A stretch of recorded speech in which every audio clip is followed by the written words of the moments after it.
औज़ुबिल्लाहिमिनश्शैतानिर्रजीम बिस्मिल्लाहिर्रहमानिर्रहीम। अस्सलामु अलैकुम वरहमतुल्लाहि वबरकातुहू। और जी आयानु जी तुसी आए अपने कीमती वक़्त जो वक़्त कढ़िया। तो आज का थंबनेल आप लोगों ने देखा, बिल्कुल थंबनेल के ही मुताबिक बात की जाएगी। बात कुछ इस तरह से है, बात अगर आप सुनोगे पूरी तो आपको समझ में आएगी। अगर आपने जाना है तो अभी जा सकते हो, कोई मुश्किल नहीं है। आज जो मैंने तस्वीर लगाई है थंबनेल पे, एक तो शान वराउल वरा है, माशाल्लाह से किसी तारफ़ के मोहताज नहीं है, दुनिया जानती है जनाब किबला खादिम हुसैन रिजवी साहब बाबा जी सरकार। और जो बाकी मैंने तस्वीर एक साइड पे लगाई हैं, ये वो लोग हैं जो सियालकोट के रहने वाले हैं। और सियालकोट का नाम तो आप में से हर किसी ने तकरीबन सुना ही होगा, क्योंकि समझ रहे हो आप लोग, कहीं ना कहीं आपने ये नाम सुना होगा, सियालकोट। ठीक है जी। इसी सियालकोट के एक गांव में, जिस पहले मैं 2 वीडियो बना चुका हूं, वो इन्हीं के पास में गांव था या इनका ही गांव था। अगर इनका गांव नहीं था तो बिल्कुल साथ वाला गांव है, कोई दूर नहीं है। ठीक है ना। जो वो खंजीर सैयदना अमीर माविया रजी अल्लाह ताला अन्हु के खिलाफ भौंका था। बात मेरा करने का मकसद ये है कि भाई अल्लाह ताला ने आपको इज्जत दी, अल्लाह ताला आपको और तरक्की अता फरमाए, क्योंकि अल्लाह ने इरशाद फरमाया व तो इज़्ज़ु मन तशा व तुज़िल्लु मन तशा बियदिकल खैर।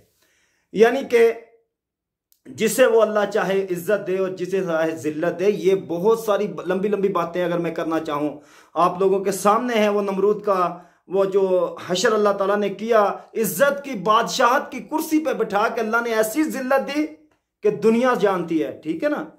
तो इसी तरीके से सैयदना बिलाल रजी अल्लाह ताला अन्हु को देख लीजिए, ज़ात का गुलाम है, कैसी आपकी हालत थी, लेकिन नबी करीम अलैहिस्सलातु वस्सलाम से मोहब्बत की तो अल्लाह ताला ने एक गुलाम को इतनी इज्जत दी कि सैयदना बिलाल रजी अल्लाह ताला अन्हु बने। ठीक है ना। और बहुत सी रिफतें अल्लाह ताला ने अता की।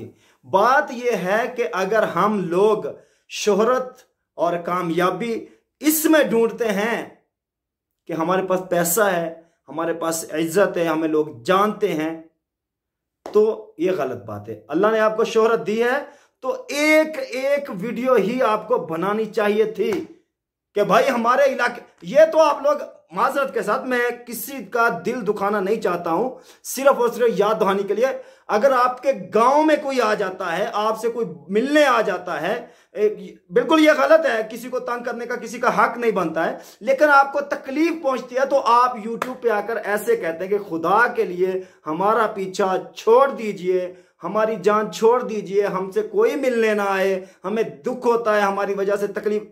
भाई साहब, कुछ इसी तरीके से उम्मत को भी तकलीफ होती है और नबी करीम अलैहिस्सलातु वस्सलाम का भी दिल दुखता है जब उनके सहाबी के खिलाफ कोई बकवास करे।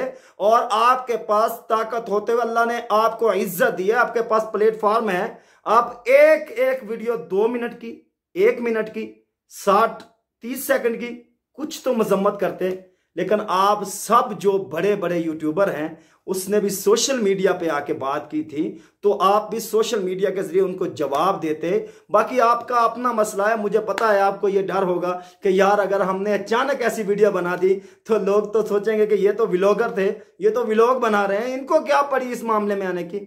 तो भाई इसी तरीके से खादिम रिजवी को क्या पड़ी थी, वो तो अच्छे खासे महकमा औकाफ से अच्छी बड़ी तनख्वाह ले रहे थे और अपना जुम्मा पढ़ाते थे, घर जाके सो जाते थे।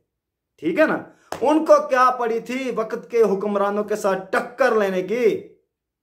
बस अपने अपने हिस्से का काम अगर हम लोग करते जाएंगे ना, सिर्फ इतना से आप सब लोग मिलके एक एक वीडियो बनाते और चढ़ा देते। बेशक मैं उनके देखने वालों को बुरा लग रहा हूं, लेकिन कोई बात नहीं है, कोई मुश्किल नहीं है, मुझे इसकी प्रॉब्लम नहीं है। एक आदमी भी अगर मेरी वीडियो देखकर, उसके पास अगर यूट्यूब का चैनल है, उसने एक आदमी ने भी रिप्लाई दे दिया वीडियो बना के उस आदमी के खिलाफ, तो मेरी मेहनत सफल हो जाएगी। और हाँ, अगर कोई बनाए तो प्लीज मुझे लिंक जरूर सेंड कीजिएगा मेरे कमेंट बॉक्स में कि भाई हमने ये वीडियो बना दी है उस खंजीर के खिलाफ, क्योंकि हमें खंजीर के भौंकने से किसी की शान में फर्क नहीं आएगा, क्योंकि अल्लाह ताला ने इरशाद फरमा दिया रदी अल्लाह अन्हुम व रदू अन, मैं उनसे राजी वो मुझसे राजी। अब दुनिया जो भौंकती है भौंके, उनकी शान में फर्क नहीं आएगा, लेकिन उम्मत मुसलमान के दिल पे वार जो किया जा रहा है, इसको रोकने के लिए हमें चाहिए